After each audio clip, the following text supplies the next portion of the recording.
Hello everyone, welcome to Atrap. My name is Niharika Walia Bhatnagar और मैं आपके साथ में हूँ for the JIB October 2024 AFM examination recollected questions. आज हम बात करने हैं प्रीवियस ईयर क्वेश्चंस, यानी हम लोग प्रीवियस ईयर पेपर के रिकलेक्टेड क्वेश्चंस के बारे में आज बात करने वाले हैं। So let's talk about that in detail everyone. PYPs बहुत इंपॉर्टेंट रोल प्ले करते हैं, तो अगर आपको लगता है कि आप इसको सारे पेपर्स देखना चाहते हैं तो आपको वो भी मिल जाएंगे। बस आपको हमारी वेबसाइट पर जाना है और वहाँ से आप इसकी बुकलेट डाउनलोड कर सकते हैं, which will help you to prepare for all the 4 papers जो पहले हो चुके हैं। आपको सब उसमें आइडिया हो जाता है कि कैसा आया था कैसा नहीं आया था। सेकेंडली, आज हम ये वाला सेशन इसलिए इंपॉर्टेंट है क्योंकि मैं आपको ना इस पर्टिकुलर सेशन के अंदर प्रीवियस ईयर क्वेश्चंस जो 2024 में आए थे will be talking about that in detail. कैसा पेपर था, क्या उसमें क्वेश्चंस थे और उसके अंदर क्या क्या आंसर्स हैं हर एक क्वेश्चन के। That is something I am discussing with you today. So let's begin with the session everyone, let's continue.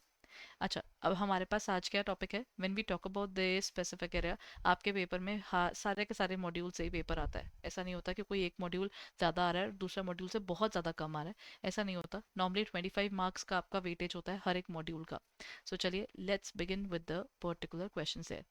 Now everyone, first question कहता है AS3 जो है that does not classify which of the following activities: investing, financing, operating and speculative. देखिए, speculative नाम की कोई activity नहीं होती है। स्पेकुलेशन होता है बेसिकली चीज़ के पैसे के चीज़ के आइटम का ऊपर प्राइस जाना है नीचे प्राइस जाना, उससे जो आप कमाई करते हैं। मतलब आपने 100 रुपीज़ की खरीदी, मार्केट में उसका रेट 130 हो गया, तो then you can go head and purchase it. उस टाइम उसको सेल कर देंगे, लो पे परचेज करके हाई पे सेल करना, वो स्पेकुलेशन बिजनेस होता है एक तरह से। लेकिन स्पेकुलेटिव एक्टिविटी इसके अंदर क्लासिफाई नहीं होती। AS3 या इंड AS7 में तीन ही एक्टिविटीज हैं: इन्वेस्टिंग, फाइनेंसिंग और ऑपरेटिंग। ठीक है। सो ये आपके पास उसका पूरा इंफॉर्मेशन भी इसमें साथ में मिल जाएगा। You can go through the particular details once you download the PYP। ठीक है। चलिए, अब हम बात करते हैं नेक्स्ट क्वेश्चन। अब आगे आती है हमारे नेक्स्ट क्वेश्चन की। वो क्वेश्चन कहता है कि आपके AS2 क्या कहता है। AS2 does not allow which of the following method: LIFO, FIFO, weighted average और none.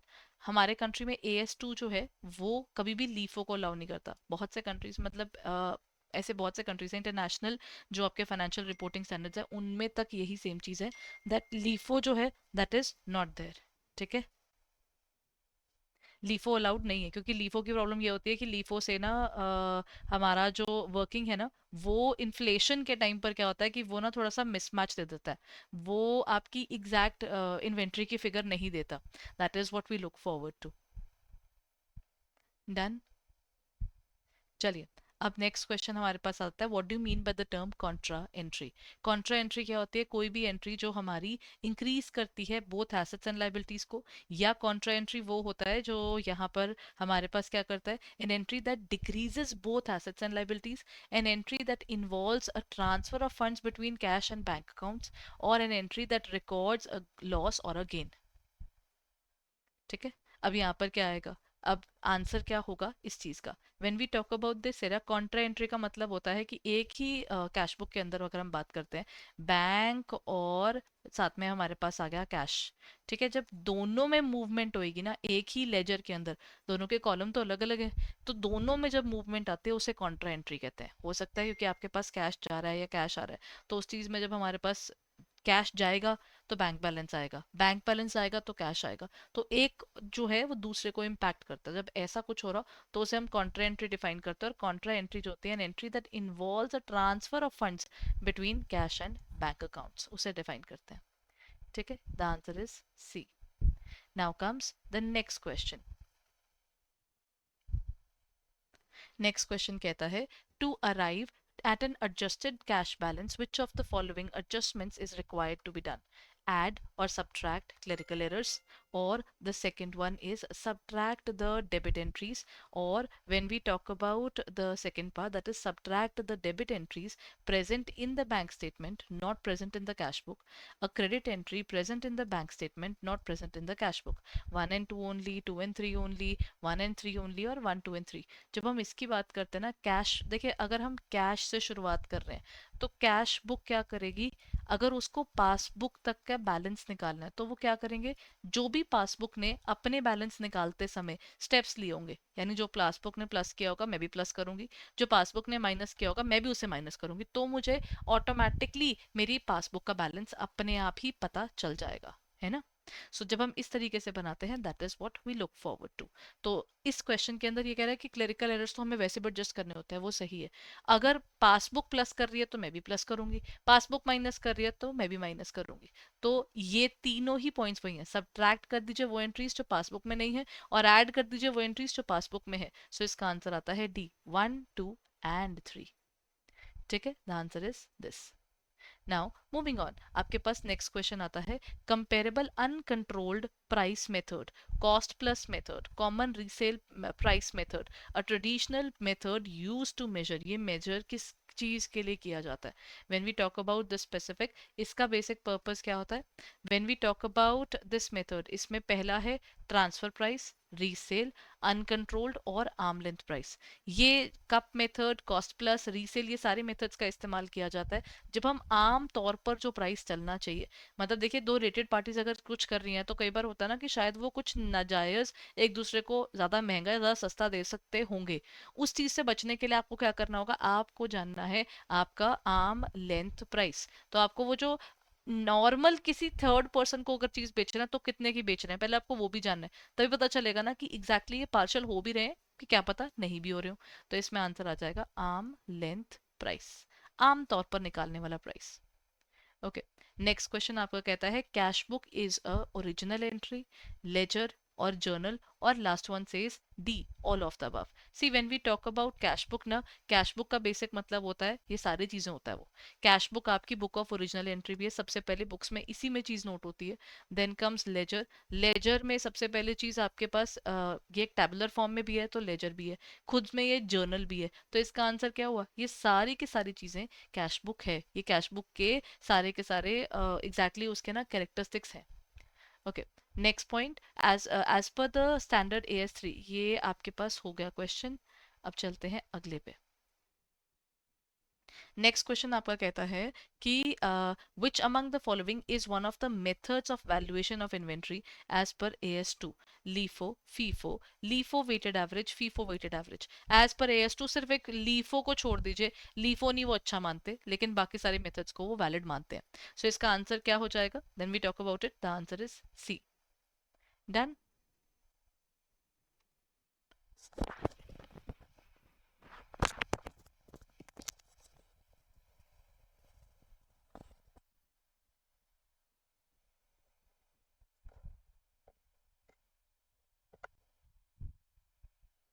Okay, let's continue further now. Next हमारे पास क्या है? नेक्स्ट पॉइंट हमारे पास आ जाता है, इसमें ना आपको सॉल्यूशंस भी साथ में मिल जाएंगे when you will go through the PY को बुकलेट ना।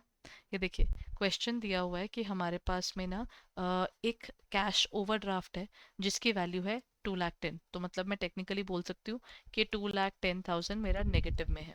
check which have not been presented for payment on the same date for 15,000 and 18,000। एक चेक है जो हमने मतलब सामने तो रखा, हमें लगा कि वो पर्टिकुलर पर्सन पेमेंट निकाल चुका है लेकिन उस पर्सन ने पैसे नहीं निकाले। अगर हमको लग रहा है कि पैसे चले गए लेकिन पासबुक कह रही है नहीं ऐसा कुछ नहीं हुआ, मेरे को पासबुक तक पहुंचना है क्योंकि कैश बुक का बैलेंस दिया हुआ है। तो इसका आप क्या करेंगे? कैश बुक सेज मेरे पास तो जी चेक चला गया, एक और चेक चला गया, इसके अकॉर्डिंग तो ये यहाँ पर स्टैंड करे, लेकिन पासबुक कहती है पैसे निकाले ही नहीं है इन पर्सन ने। तो हम क्या करेंगे? हम कर देंगे ऐड। तो इसका मतलब ये जो 33,000 है, ये check issued but not presented for payment, ये होगा आपका प्लस। ठीक है, ये आ गया आपका प्लस। उसके बाद कहता है checks which have not been cleared are 10,000। आपका चेक है, देखिए हुआ क्या, मेरे को लगा कि 10,000 मेरे चेक में मेरे पास बैंक बैलेंस में आ गए, लेकिन वो एक्चुअल में तो नहीं आए ना। जब चीज़ एक्चुअल में हमारे पास नहीं आई तो क्या करना होगा? हमें आना होगा वापस। यहाँ पर आपको माइनस करना होगा 10,000, लास्ट वाले दो नेगेटिव फिगर एक positive figure, that will give you the answer of 2,33,000। ठीक है, आइडली ना यहाँ पर आपका ओवरड्राफ्ट में माइनस काउंट होगा, ये भी माइनस होगा, ये भी माइनस होगा, सिर्फ ये प्लस होगा। ठीक है, चलिए जी, अब बारी आती है नेक्स्ट पॉइंट की। This says what is the golden rule of real account. मैंने आपको कहा था पेपर में हमेशा ये ना रियल पर्सनल नॉमिनल में से आता ही आता है, ये हर बार आया है. ठीक है, तो गोल्डन रूल ऑफ अकाउंटिंग क्या है? Debit what comes in, credit what goes out, debit the receiver, credit the giver, debit all the expense and credit all the incomes and gains, last is debit decrease credit increase. कभी पढ़ना नहीं चाहिए. Golden rules of accounting आपको by heart याद होने चाहिए. Debit what comes in, credit what goes out, यही rule है हमारे रियल अकाउंट का. तो यहाँ पर आपका आंसर आता है ए. ठीक है. Now comes the next part. The next part says, of the following options, which does not adhere to the convention of prudence in costing. Convention of prudence कहता है anticipate कीजिए आपके losses को, लेकिन profits को जब तक प्रॉफिट आते नहीं तब तक आपने उसके बारे में बात करनी नहीं. जब लॉसेस होंगे तो लॉसेस को लेकर आपने क्या करना है? You should be very much, I would say बहुत ज़्यादा आपको ध्यान रखना चाहिए कि अगर आपके पास लॉसेस आने वाले हैं तो उसके लिए रिजर्व बनाकर रखें, प्रॉफिट्स आने वाले हैं तो प्रॉफिट आ जाए फिर बात करेंगे. ये आपका कहता है कन्वेंशन ऑफ प्रूडेंस, या इसे कंजर्वेटिज्म भी कहा जाता है. Revenues and gains are recognised only when realised, नहीं, ये रियलाइजेशन कंसेप्ट है. Assets and revenues are noted at the lowest value possible, ये चीज हो सकती है बिकॉज हम प्रॉफिट इंक्लूड नहीं कर रहे. Liabilities and expenses should be recognized as soon as they're reasonably certain to occur, even if they haven't been paid yet. नहीं, liabilities और इन सब को लेकर reasonable occurrence वाला point यहाँ पर नहीं आता. Provisions for liabilities which are acknowledged and not for liabilities that cannot be determined. जब हम इसकी बात करते हैं provisions for liabilities जो होता है, ये practicality वाली चीज को नोट नहीं करना. प्रोविजन आपकी सर्टेनिटी वाली चीजों पर लगती है. डेप्रिसिएशन पक्का लगनी लगनी है, उस पर चॉइस नहीं है, उसके लिए प्रोविजन बनाना सही है. जो चीज अनसर्टन है उसके लिए आप प्रोविजन बनाकर क्या कर रहे हो? कोई आपसे पूछे क्यों पैसा अलग किया जा रहा है और आप बोलो कि पता नहीं सर्टेनिटी नहीं है, वो गलत होगा ना. ठीक है, that's the point. Okay, moving on to the next question. अच्छा ये रहा. The normal operating cycle of current assets is not identifiable. Then duration of operating cycle is what? देखिए, अगर करंट साइकिल में आपको ऑपरेटिंग साइकिल नहीं पता चलता, एक सिंपल रूल है, या तो 12 मंथ्स या one operating cycle, which ever is longer हम उसे कंसिडर करते हैं. अगर उसके विद इन सारी चीजें हो रही हैं तो वो करंट है, जो उसके बियॉन्ड जा रही हैं वो नॉन करंट है. तो इसमें 1 ईयर यानी 12 मंथ्स या वन ऑपरेटिंग साइकिल का इस्तेमाल किया जाता है. ठीक है. Okay. Direct payment by bank offer utility bill for a customer on standing instruction of the customer has which among the following scenarios? Passbook balance is greater than cash book balance is greater than cash book passbook balance is equal or the information provided is insufficient. आपकी information insufficient नहीं है और in fact cash book और passbook का balance same भी नहीं रहेगा. जैसे कि आपने स्टैंडिंग इंस्ट्रक्शन के लिए बैंक को बोला, तो बैंक को तो वो चीज़ पता है, बस आपको नहीं वो चीज़ पता होती. तो इसका मतलब क्या होगा? इसका मतलब है कैश बुक में हमें याद ही नहीं होगा कि पैसे कट चुके हैं, लेकिन पासबुक को सब याद होगा. इसीलिए पासबुक में हमारे पास क्या होगा? पैसे कम दिख रहे होंगे और कैश बुक में ज़्यादा. ठीक है. अब बताइए. The following statements is correct regarding bill books. Bills from buyers are recorded in bill receivable books. Bills accepted by the bank are recorded in bills payable book. Call bills payable books are debited to the bill payable account, or all bills receivable books are debited to the bill receivable book. इसमें कौन सा point सही है? 1 and 2, 2 and 3, and then is 4 and 1 and 4 and 3. अगर मेरे पास से कोई bye कर रहा है ना, बिल्स फ्रॉम बायर्स, ये तो सही है. बायर्स से जो हमारे पास बिल रिसीव होते हैं वो बिल रिसीवेबल होते हैं. Bills accepted by the bank और रिकॉर्डेड इन, देखिए अगर बैंक ने किसी को पैसे देने हैं तो वो बैंक के लिए बिल्स पेबल काउंट होगा. ठीक है. So first point is absolutely correct. तो मुझे ये पता है, आप इसको और इसको तो एलिमिनेट करके चलेंगे. या तो इनके अकॉर्डिंग 1 and 2 सही है या 1 and 4 सही है. Call bills payable books are debited to the bills payable account. इसका correct answer is A only. उसके अलावा कोई और पॉइंट सही बैठता ही नहीं, क्योंकि 1 और 2 जो है वही आपका यहाँ पर करेक्ट आ रहे हैं. यहाँ पर बिल्स एक्सेप्ट करना मतलब आप मान रहे हो कि आपने पेमेंट करनी है. ठीक है. Now comes the next part. Incentive from prompt payment is called discount, trade discount, advertisement या कैश डिस्काउंट. अगर आपको टाइम से पहले अगर आप किसी को पेमेंट करते हैं तो आपको मिलता है कैश डिस्काउंट. ठीक है. Next point, a company's purchased software for designing worth 5 lakh, it will be debited to profit and loss account, debited to trading account, noted to assets और none of the above. बताइए इसका आंसर क्या होगा. A company purchase software, उन्होंने एक software purchase किया for designing. वो उसके लिए क्या है, वो एक हमारे लिए इनटेंजिबल एसेट है, तो आप उसको एसेट साइड पर ऐड कर देंगे. वो एक्सपेंस नहीं है, वो ट्रेडिंग अकाउंट में नहीं जाएगा, कहीं नहीं जाएगा. ठीक है. ये लीजिए नेक्स्ट क्वेश्चन. हमारे पास क्या आ जाता है, ये क्वेश्चन कहता है अनरीकंसाइल्ड एंट्रीज. कुछ एंट्रीज ऐसी होती हैं जो अनरीकंसाइल्ड होती हैं. ठीक है. अनरीकंसाइल्ड का मतलब क्या होता है.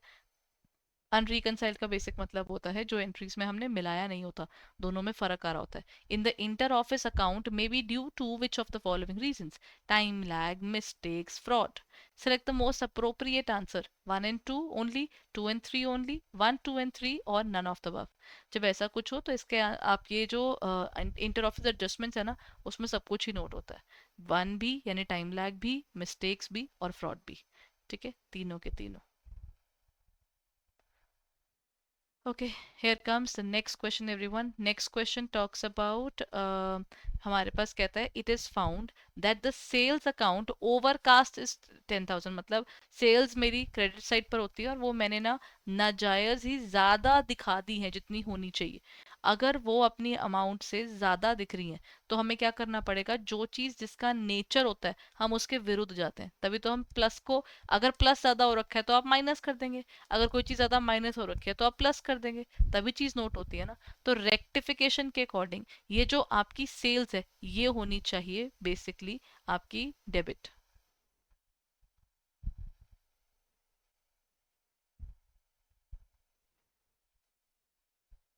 डन. नहीं, इसमें आपके पास उल्टा आएगा, सेल्स आपकी डेबिट होगी क्योंकि ओवरकास्ट हुई हुई है ना, जितना ज़्यादा होना चाहिए उससे आपने ज़्यादा ही नोट किया हुआ है. इसका नेचर क्रेडिट होता है तो आप इसको डेबिट करेंगे. अच्छा. Next point is capital expenditure in the following scenario. आप बताइए इसमें से कौन कौन सा कैपिटल एक्सपेंडिचर है. अमाउंट स्पेंट ऑन मशीन्स, ये तो कैपिटल एक्सपेंडिचर है क्योंकि यहाँ पर एसेट की बात की जा रही है ना. Number 2, amount spent on the testing of machines. Machine के टेस्ट करेंगे तो अगर ठीक निकली तो यूज करेंगे वरना नहीं करेंगे. ये भी सही है. Non spent on relocating part of the factory. Relocation को हम कभी भी कैपिटल एक्सपेंडिचर का पार्ट नहीं मानते, वो डेफर्ड रेवेन्यू होता है. Then comes site preparation. Site preparation करेंगे वो भी यहाँ काउंट होगा. Amount spent on the opening of new factory. अगर आप नए फैक्ट्री खोल रहे हैं उस टाइम पर आप कुछ स्पेंड कर रहे हैं, that is something that we will have to skip further, है ना. तो इसमें हमारे पास क्या आंसर आ जाएगा. इसका आंसर आ जाएगा 40. ये भी नोट होगा, ये 1 होगा और ये 5 नोट होगा. It becomes 46,000 all together. Done. अच्छा. ये आता है signature on the back of the cheque indicates transfer, dishonour, endorsement और the last one is entitlement. जब आप सिग्नेचर कर देते हैं मतलब आप उसको किसी और को ट्रांसफर कर रहे हैं और आप उसकी अथॉरिटी उसको दे रहे हैं, इसे कहा जाता है endorsement. Next point, final accounts are prepared at. ये हमेशा जो होते हैं they are basically prepared for a specific accounting year. ठीक है. एक अकाउंटिंग पीरियड के लिए बनता है. It is not about the financial year और एनीथिंग एल्स. बट येस, जब हम इसको डिफाइन करते हैं it is from the end of a specific accounting period, not at the end of a financial year और not at the beginning of accounting period. Eight the end of accounting period बनता है ये. तो ये थोड़ा सा confusing और बड़ा इंटरेस्टिंग क्वेश्चन था.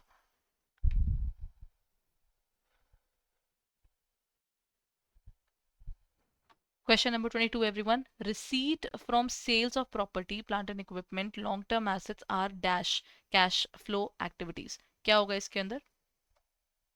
अगर मेरे को, मैंने कोई प्रॉपर्टी सेल किया, मेरा कोई एसेट सेल हो रहा है ना, जब मेरा कोई एसेट सेल होगा तो इसमें हमारे पास क्या आएगा, operations, number two investing, number three financing, number four non not operating.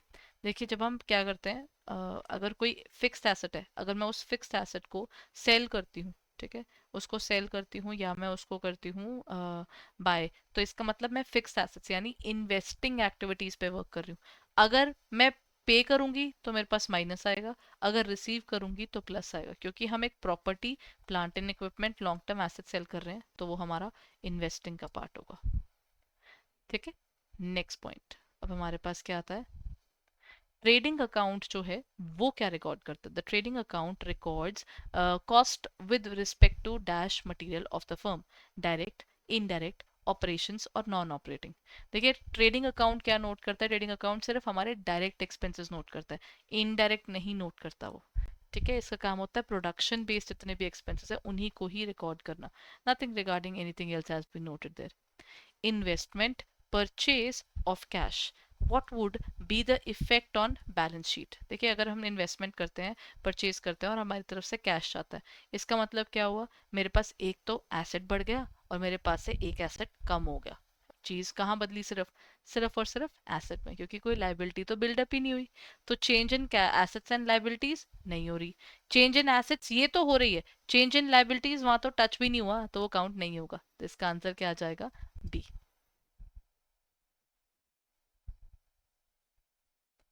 Okay, next pointer. Firms and limited liability partnership are required to pay dash tax 40%, 20%, 30% और none of the above। अगर हम कहते हैं firms and limited liability partnerships की जो taxation है वो actually लगता है 30%। अब आगे कंपनीज पे कम हुआ है, लेकिन अभी ऐसा इन पे सब पे 30% लगता था। इनफैक्ट इसके ऊपर सरचार्ज भी लगता है अगर आप 1 CR से ऊपर की कंपनी हो तो। ठीक है, okay, here comes the next question, everyone. What type of cash flow activity described in the following? Cash payment to and on behalf of the employees, cash payment to the owner to acquire redeem entity shares। देखिए अगर हम लोग owner को cash payment to on behalf of employees, आप normal working के साथ काम कर रहे हैं, तो ये तो ऑपरेटिंग एक्टिविटी होगी क्योंकि ये रोज का काम है ना। ठीक है ना, ये आपका रोज की एक्टिविटी है, तो this can be something I can call that this is an operating activity. Next point is cash payment की। अगर हम बात करते हैं cash payment to the owner, हम ओनर को देते ताकि वो इक्विटी शेयर खरीद सके। मतलब इसमें क्या होगा, हमारे पास क्या होगा, अगर इक्विटी शेयर्स के उन्होंने हमसे खरीदे हुए थे और हम चाहते हैं कि हमारी ओनरशिप बढ़ जाए, तो हमने अगर किसी को पेमेंट करी, ये तो फाइनेंस का पार्ट हो गया ना। हमारे शेयर्स सारे फाइनेंसिंग एक्टिविटी के अंदर आते हैं। ठीक है ना, तो इसका करेक्ट आंसर क्या हो जाएगा, फर्स्ट में नहीं है, सेकंड में भी नहीं है, थर्ड में वो चीज बिल्कुल बैठती है, यानी operating and financing activity. Done everyone. अब बारी आती है नेक्स्ट क्वेश्चन की। The closing balance of the cash account is, देखिए कैश कभी भी नेगेटिव नहीं हो सकता, तो कैश का बैलेंस हमेशा क्या कहलाएगा, उसे हम कहते हैं डेबिट बैलेंस। ठीक है, कैश कभी भी आपका नेगेटिव में होता ही नहीं है, बैंक ओडी नेगेटिव में जाता है, कैश कभी नहीं जाता। The answer is debit balance. Okay, ये रहा आपका नेक्स्ट क्वेश्चन। एक कंपनी ने क्या किया था, 1000 शेयर इशू किए थे ऑफ रुपीज 10 each। एप्लीकेशन उसकी 5 रुपीज की है, अलॉटमेंट उसकी 3 की है, फाइनल कॉल उसकी 2 की है। If application of 2000 shares have been received and allotment on 1000 on a proportionate basis has been done, what is the application amount received by the company and the amount returned?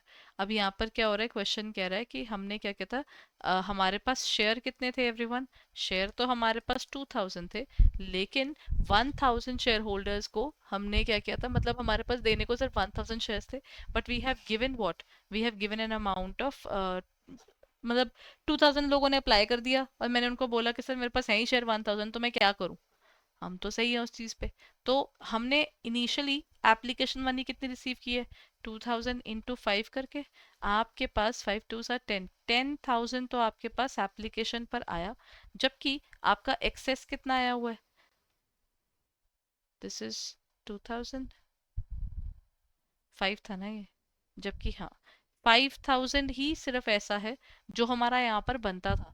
आ तो 10,000 गए, लेकिन obviously बात है 1,000 shares पर 5 rupees जब लोगों से मंगवाते तो सिर्फ 5 रुपीज के हिसाब से 5,000 ही लोगों को देने थे।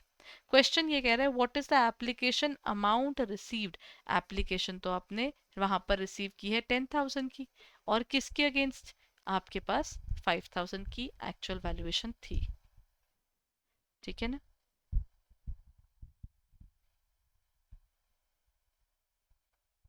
डन।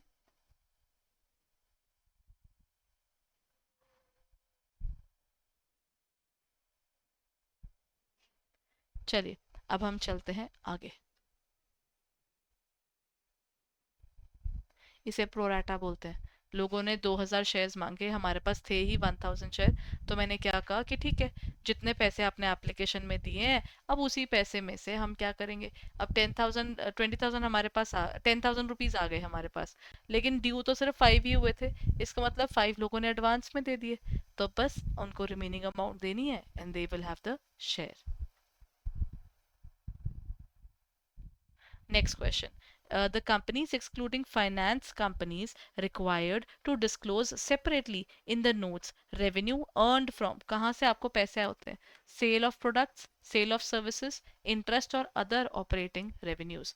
हम कहते हैं कि जो कंपनीज हैं वो एक्सक्लूड करती हैं फाइनेंसिंग कंपनीज को, रिक्वायर द डिस्क्लोज सेपरेटली। अगर हम स्पेसिफिकली अलग से हमें चीज बतानी होती है, रेवेन्यू अर्न फ्रॉम, जो फाइनेंस कंपनीज है वो कहाँ से बताएंगी, वो कौन सा कुछ प्रोडक्ट बेचती हैं, वो तो इंटरेस्ट रिसीव करेंगे और इंटरेस्ट पे करेंगी। उनका तो दूसरों को लोन देने का ही काम है। तो आंसर हो जाएगा इसका सी।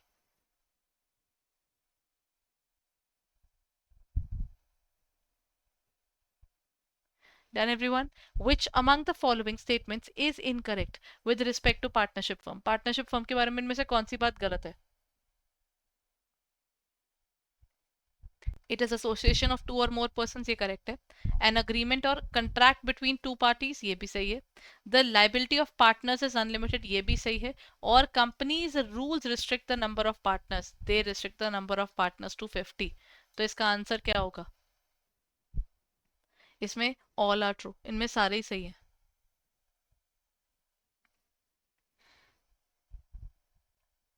डन।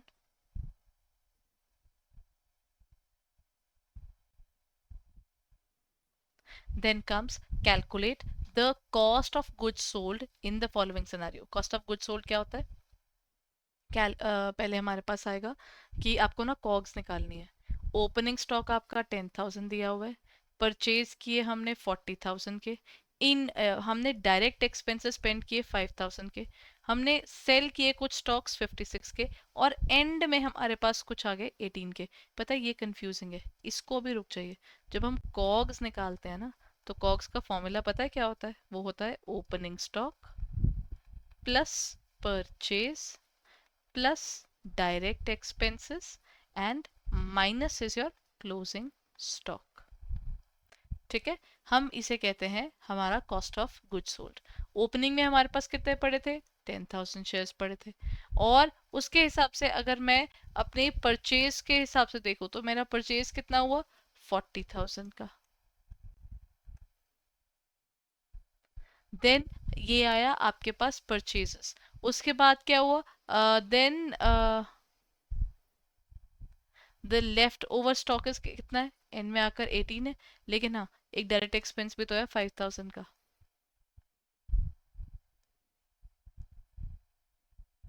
ये देखिए एन में आकर स्टॉक कितना रह गया, 18,000 रह गया ना। एवरीबडी आइडिया हो गया। ओपनिंग स्टॉक था, उसमें और परचेजेस करी, और माइनस कर दी हमने ओवरऑल क्लोजिंग स्टॉक।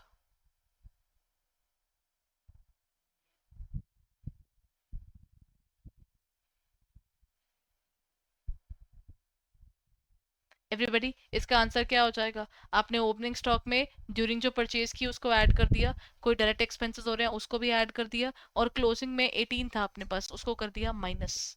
तो हमारी वैल्यूएशन क्या आ रही है, what is the valuation there. तो opening stock plus purchase minus closing stock करेंगे तो आपकी वैल्यूएशन आ जाएगी 37,000 की। Can you see this everyone.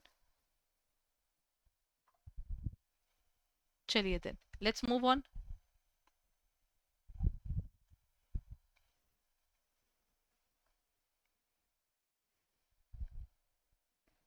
इसका पूरा फॉर्मूला और यहाँ पर पूरा डिटेल्स दी हुई है. ठीक है. 56,000 जो हमारी सेल है, हम सेल का भी इस्तेमाल करके इसमें निकाल सकते हैं valuation. Now comes the financial position of the company at the end of the year is assessed by trial balance, journal, balance sheet और P&L. याद रखिएगा ऑर्गेनाइजेशन कैसा परफॉर्म कर रही थी.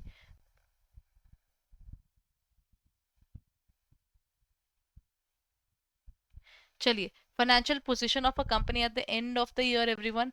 Trial balance, journal, then is balance sheet और profit and loss account.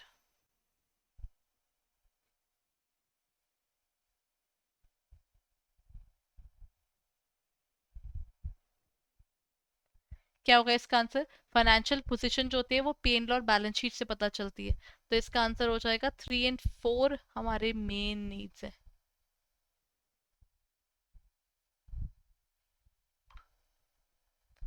तो done. इसका आंसर क्या आ जाएगा? इसका आंसर आ जाएगा आपके पास सिर्फ 3 और 4 सही है इसमें. Answer is C everyone. Financial, अच्छा at the end of the year है ना. हाँ, एंड ऑफ द ईयर सिर्फ बैलेंस शीट है, क्योंकि P and L for the year बनती है. तो I am sorry about this, आपका आंसर सिर्फ 3 होगा, 4 है ही नहीं. इसमें 4 कहीं पर कोई पॉइंट ही नहीं था, ये इसका मेन आ गया. ठीक है. चलिए अब चलते हैं आगे. विच among the following is not a capital investment decision. Capital investment मतलब आप कोई मेजर एसेट बाय करते हैं जो लॉन्ग टर्म के लिए हो. फैक्ट्री एक्सपेंशन ये तो ऑब्वियसली है. देन रिप्लेसमेंट ऑफ एसेट्स, इसका भी सेम है. और setup of a new factory there. New factory setup करना भी आपका कैपिटल एक्सपेंडिचर है. खुद के अभी प्रेजेंट इन्वेंट्री लेवल पर आप कितने मर्जी बीच में प्लान बना रहे हो, that is a different scenario all together. Capital investment में तो आपको पैसा लगा हुआ दिखना चाहिए ना.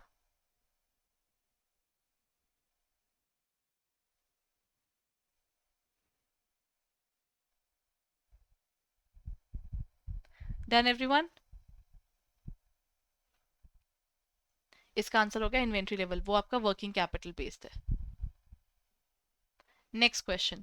कोर बैंकिंग सॉल्यूशंस जो है यानी सीबीएस है, वो आपके लिए which among the following is assessed using mandatory reference number. Suspense account, pointing account, then inter office और नन. इसका आंसर नन है. कोर बैंकिंग सॉल्यूशंस इनमें से कोई भी एक्सेस देकर रेफरेंस नंबर के साथ में लिंक नहीं करता. ठीक है. ये मैंडेटरी रेफरेंस में नोट होते हैं.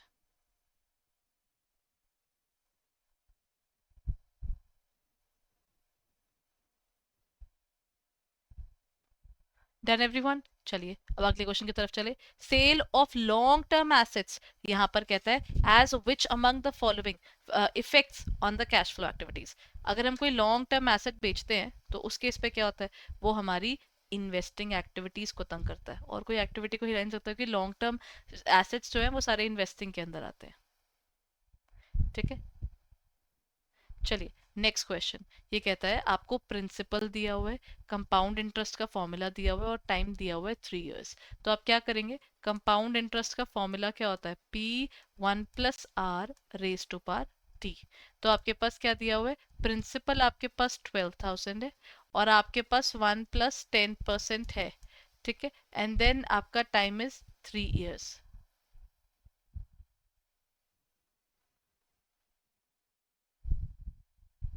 Done everyone. इसका क्या होगा? जब ऐसा कुछ होगा तो आपको ये यूज करना है. तो आपको इसमें ना 12,000 से मल्टीप्लाई क्या करना है? 1.10 का क्यूब, और आपको मिल जाएगा इसका आंसर. तो ये होता है हमारा कंपाउंडिंग का फॉर्मूला. ठीक है. तो उस हिसाब से ये 12,000 कुछ टाइम में आपका बन जाएगा 15,972. प्रैक्टिकल क्वेश्चन है, अच्छा क्वेश्चन है ये rather. Choose the incorrect statement. Capital investment decisions are easily reversible, ये कभी भी नहीं होते। मैं अगर घर पर पहले करोड़ लगा दूं और बोल दूं शायद मैंने गलती कर दी, अब ये गलती नहीं है, आप इसको वापस नहीं कर सकते। ठीक है ना? तो कैपिटल इन्वेस्टमेंट डिसीजंस कभी भी आपके रिवर्सेबल नहीं होते। Opportunity cost of inputs is considered in capital reversal appraisal, नहीं, इसमें ये भी चीज नहीं होती। अपॉर्चुनिटी कॉस्ट वाला पॉइंट ये नोट नहीं करता। कैपिटल इन्वेस्टमेंट डिसीजन आपको एक पर्टिकुलर जगह को चूज करने को बोलता है। So cash flow and profits are different, ये एक पॉइंट है कि कैश फ्लो प्योर मनी की मूवमेंट नोट करते हैं, एंड देन जो आपका प्रॉफिट्स है वो आपका आने वाले पैसे को भी नोट करके रखता है।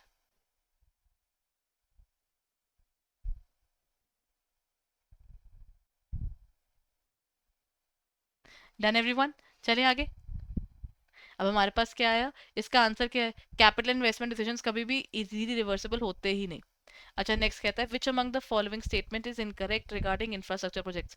इंफ्रास्ट्रक्चर प्रोजेक्ट्स की खासियत होती है कि एक तो वो बहुत लंबे होते हैं, इट हैज लॉन्ग, अच्छा यहाँ पर इनकरेक्ट है, तो ये तो सही है, उसका जेस्टेशन पीरियड लंबा होता है, वो इम्प्लीमेंटेशन में बहुत टाइम लेते हैं, और इनकी क्योंकि अपना पैसा भी लगा और बाहर वालों का भी होता है, तो यहाँ पर डेट इक्विटी रेशो भी हाई होती है।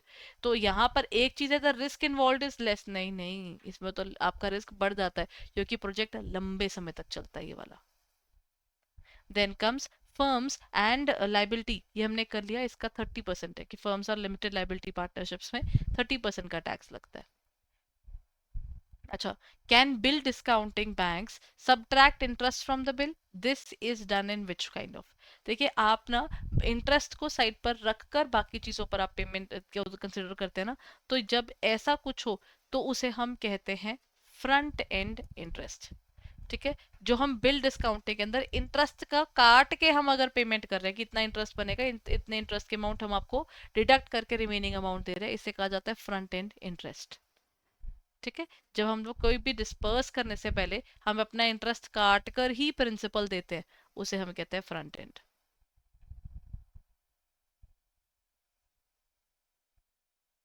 An agreement to exchange currency 3 months from now at a fixed price happens at which among the following rates। देखिए 3 महीने बाद अगर हम कहते हैं कि हमारी अग्रीमेंट है कि हम ना क्या करेंगे, अपनी करेंसी चेंज करेंगे, आज की बात नहीं कर रहे, स्पॉट होता है आज की बात करने वाला, मनी एक्सचेंज रेट भी नहीं यहाँ पर गिवन, मंथली एक्सचेंज रेट भी यहाँ पर नहीं गिवन, इस केस में क्या हो जाएगा, फॉरवर्ड रेट चार्ज। ठीक है, इसमें आंसर होता है फॉरवर्ड रेट चार्ज, कि हम 3 महीने बाद इस चीज को करेंगे, तो 3 मंथ्स के हिसाब से आप वैल्यूएशन लिख दीजिए।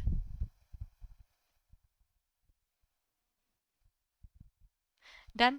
अब हमारे पास आता है नेक्स्ट क्वेश्चन।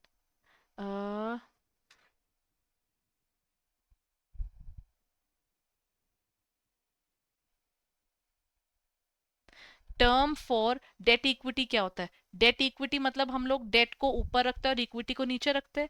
ये हमारे पास क्या डिफाइन करता है, ऑर्गेनाइजेशन के पास कितने बाहर के पैसे और कितने इनके अपने, उसे ये लोग कहते हैं कैपिटल स्ट्रक्चर। ठीक है, ना तो ये कॉस्ट ऑफ कैपिटल है, ना ये कैपिटल बजटिंग है, और ना ही ये कैपिटल का स्ट्रक्चर काउंट करता है। टर्म ऑफ डेट इक्विटी सिर्फ इतना है कि हाई लोन ज्यादा ले लिया, हाई पैसे कम पड़ गए, यही वाली चीज चलती है, तो ये डेट और इक्विटी के पॉइंट ऑफ व्यू से ही बनता है।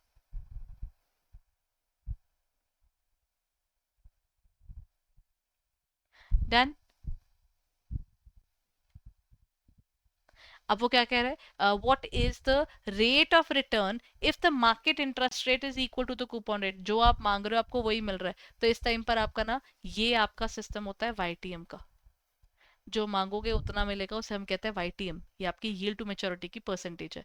सिंपल रेट ऐसा कुछ होता नहीं, कंपाउंडेड रेट भी ऐसा कुछ नहीं होता, रिडेम्पशन वैल्यू यहाँ पर काउंट नहीं होती, because this is not concern with anything but the fact कि आपने इंटरेस्ट की बात करनी है ना,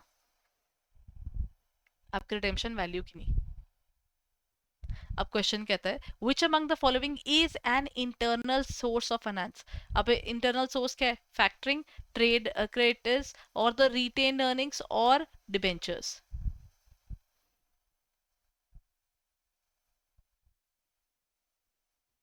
डन एवरीवन? इसका आंसर क्या होगा, इंटरनल सोर्स ऑफ फाइनेंस मतलब अपना अपना इंटरनली आपने जो पैसे का अरेंजमेंट करना है ना, उसकी बात कर रहे हैं। तो फैक्टरिंग तो किसी बाहर वाले को बुलाता है कि भैया आप जाके हमारे बिहाफ पर पैसे कलेक्ट कर लीजिए। ट्रेड क्रेडिट होता है जब हम छोटी उधारी देते हैं, है ना, वो यहाँ पर आएगा। देन कम्स रिटेन्ड अर्निंग्स, यानी रिटेन्ड अर्निंग्स हमारे पास होती है सेविंग्स ऑर्गेनाइजेशन की, और डिबेंचर्स जो हमारे लॉन्ग टर्म लोन्स हम लेते हैं। तो यहाँ पर सिर्फ और सिर्फ रिटेन्ड अर्निंग्स ही अकेला है जो एक इंटरनल मनी की बात कर रहा है। Done.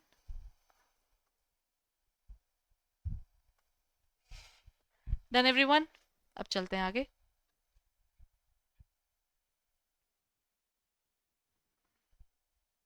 Process costing is used by the companies that, process costing का वैसे एक्चुअली वो कंपनीज यूज करती हैं जिनके पास ना मल्टीपल प्रोसेसेस होती हैं, जिनका काम ही कुछ वैसा है। प्रोडक्ट्स जो इनके होमोजीनियस होंगे और हेट्रोजीनियस होंगे, या आपके स्पेशल रिक्वेस्ट पे बनते हैं, स्पेशल रिक्वेस्ट पे बन रहे हैं तो इनका तो बल्क पे काम ही नहीं होता, तो प्रोसेस कॉस्टिंग का इशू नहीं आता। और अक्यूमुलेट्स कॉस्ट बाय द जॉब, नहीं। इसमें करेक्ट आंसर क्या हो जाएगा, इसमें करेक्ट आंसर हो जाएगा कि जब एक जैसी चीज कॉन्स्टेंटली बनी जा रही है उसमें हम प्रोसेस कॉस्टिंग कर सकते हैं, कि इतने टाइम तक इतना काम खत्म हो जाना चाहिए था, क्यों नहीं हुआ। यहाँ पर वो पॉसिबल है क्योंकि सर्टेनिटी डिफाइंड है। What is the amount of units to be sold to earn a profit of 80,000 per year in the following scenario? What is the amount of units to be sold everyone? कितने units बेचने हैं अगर आप क्या चाहते हो that to earn a profit of 80,000 per year. सबसे पहले आपको क्या दिया हुआ है, सेलिंग प्राइस है आपका 25,000 का। देन वेरिएबल मैन्युफैक्चरिंग कॉस्ट है आपकी 12 की, वेरिएबल सेलिंग कॉस्ट है आपके पास 3 की, फिक्स्ड वेरिएबल्स हैं आपके 5 लाख के, और फिक्स्ड सेलिंग कॉस्ट है आपके पास में 3 लाख की। तो अब क्वेश्चन क्या कह रहा है, क्वेश्चन कह रहा है कि आप हमें बताइए कि what is the amount of unit sold, हमारी वो जो यूनिट सोल्ड है उसकी हमारी अमाउंट कितनी आ रही है, 60,000, 88,000, 98,000 और 80,000। इसका फॉर्मूला पता क्या होता है, जब आप ऐसा निकाल रहे हो तो ना सबसे पहले आप ना सेल्स में से वेरिएबल कॉस्ट माइनस करते हो, तो आपको मिलता है कंट्रीब्यूशन। कंट्रीब्यूशन जितना है आपका वो 13 रुपीज है, और आपके पास फिक्स्ड कॉस्ट कितनी है, 8 लाख। ठीक है, तो अगर हम इसकी कॉस्टिंग करते हैं,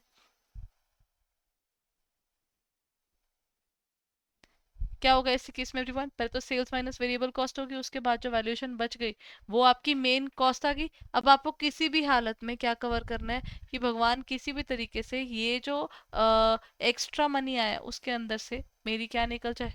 अब मेरे पास जो भी देखिए ब्रेक इवन पॉइंट है सिचुएशन जहाँ पर ना ऑर्गेनाइजेशन प्रे करती है कि उसके फिक्स एसेट सारे साफ रहे।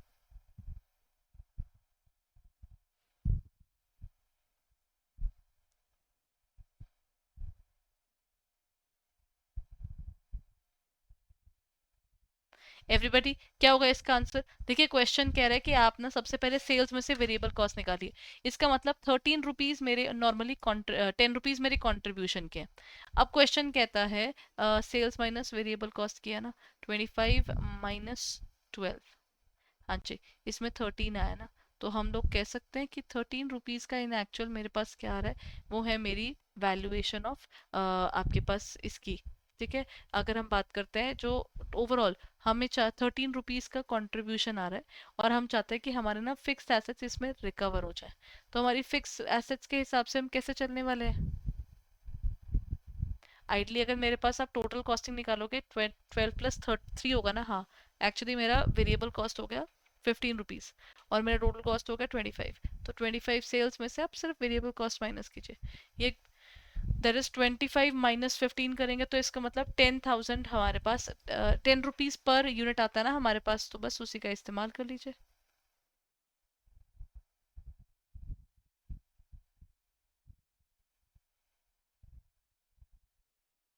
एवरीवन, अब इस केस में आंसर क्या आएगा, इस केस में आंसर आ जाएगा आपके कि सेल्स में से पहले वेरिएबल कॉस्ट निकाली, फिर फिक्स कॉस्ट निकालेंगे, और एंड में क्या आ जाएगा, प्रॉफिट या फिर loss of that organisation.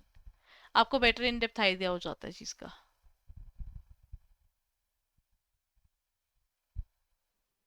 Next question, school bag manufacturing company has no change. ठीक है, अब यहाँ पर ये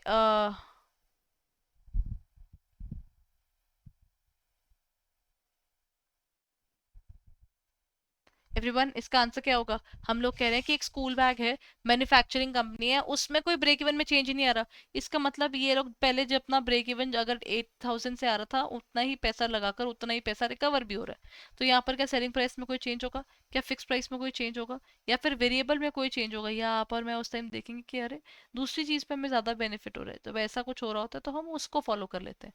तो यहाँ पर हम क्या कह सकते हैं कि चेंज इन सेलिंग प्राइस तो नहीं है, लेकिन यस, चेंज इन मार्केट ज़रूर हुआ है in terms of the share price. Share अच्छा परफॉर्म कर रहे हैं तो वो प्लस में आगे जाएगी, अगर कम परफॉर्म कर रहे हैं तो वो माइनस में जाएगी, तो ये वाली चीज़ उसमें होती है।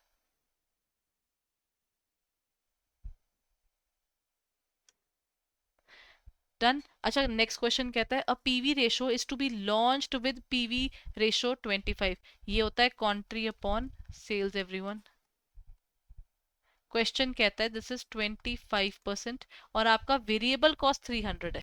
मतलब आप सेल्स में से वेरिएबल कॉस्ट अब निकालेंगे तो आपके पास वैल्यूएशन आएगी कॉन्ट्री की। तो एक तरह से आप क्या कर रहे हो, sales minus variable cost divided by आपकी सेल्स।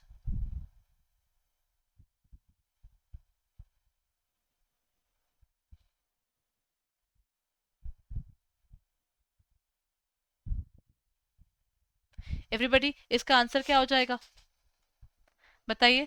एक जब हम न्यू प्रोडक्ट की बात करते हैं तो इस केस में क्या होगा, हमारे पास ना जो वैल्यू है, हमें क्या देखना है, हमें निकालना है इसका एक नए प्रोडक्ट आने पर इसका सेलिंग प्राइस मिनिमम कितना होना चाहिए।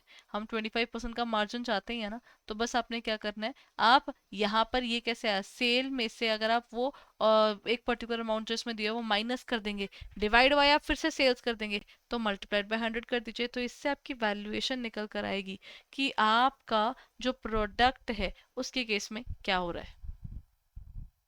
ठीक है, उसकी वैल्यूएशन मार्केट की आपको आइडिया हो जाती है। The main decision making body of GST. GST की मेन डिसीजन मेकिंग बॉडी कौन है, जीएसटी काउंसिल, जीएसटी भवन, जीएसटी कमेटी या फिर GST monitor.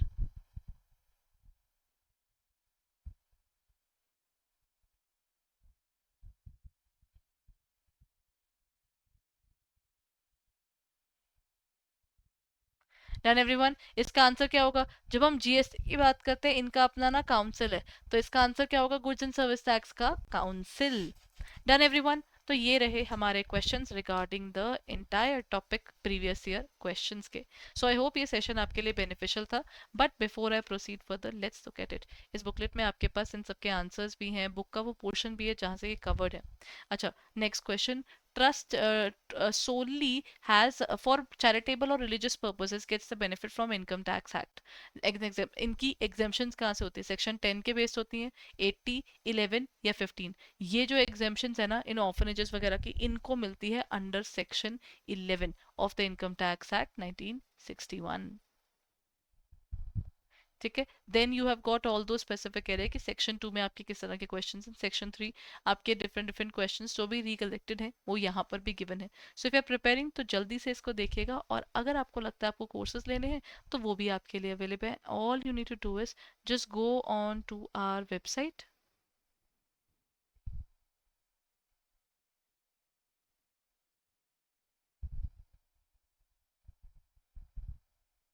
Just a moment, मैं ना आपको एक बार यहाँ पर दिखाई देती हूँ हमारी वेबसाइट, अगर आपको लगता है कि आपको कोर्सेज देखने हैं तो वो भी आप कर सकते हैं। ठीक है, आपको यहाँ पर जाना है और यहाँ पर क्लिक करना है edutap.in पे। जैसे ही आप edutap.in पे क्लिक करेंगे यहाँ पर आपको मिल जाएंगे हमारे कोर्सेज। ठीक है, so all you need to do is just हमारी वेबसाइट पर विजिट कीजिए and you will find all the details there. Just a moment.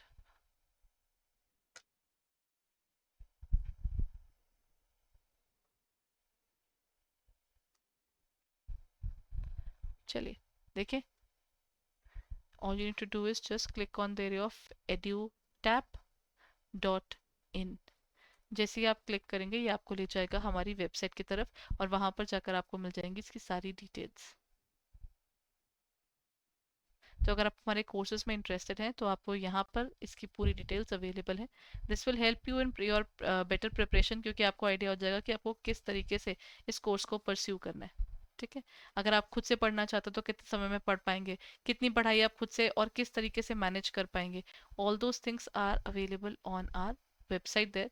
तो मतलब आपको बेटर है कि अगर आपको लगता है कि आपको कोर्स बाय करना है तो वो भी है, और अगर आपको लगता है कि आप खुद से करना चाहते हैं तो आप हमारे conceptual notes and MCQs, you can look forward to any of those things. ये रहा हमारे video courses, live classes, study notes, test series, you think of it and all these things are available, so you can go on it to the website. यहाँ पर आपको मिल जाएंगी हमारे सारे कोर्सेज, A F M, A B F M, और मतलब आपका पूरा जे आई बी, पूरा सी आई बी दोनों है यहाँ पर। दिस इज द एरिया जहाँ पर आपका सी आई बी खुला हुआ है। सो आपको क्या करना है, यहाँ एग्जाम में जाइए और यहाँ पर आप जे आई बी पे क्लिक कर लीजिए। आपको उसके एग्जाम पैटर्न, उसकी पूरी वर्किंग जो हमारे पास है वो सारी आपको यहाँ पर मिल जाएगी। So if you are purchasing to planning to purchase the course, then जल्दी से कर लीजिए। और साथ में इसमें आपको अवेलेबल है वो आपके पास में अच्छा डिस्काउंट भी, तो जल्दी से वाउचर पे जाके क्लिक कर सकते हैं। You can just click on the code जो बहुत इंपॉर्टेंट है, utilise the code and get your course right away. Thank you so much for being there everyone, all the very best.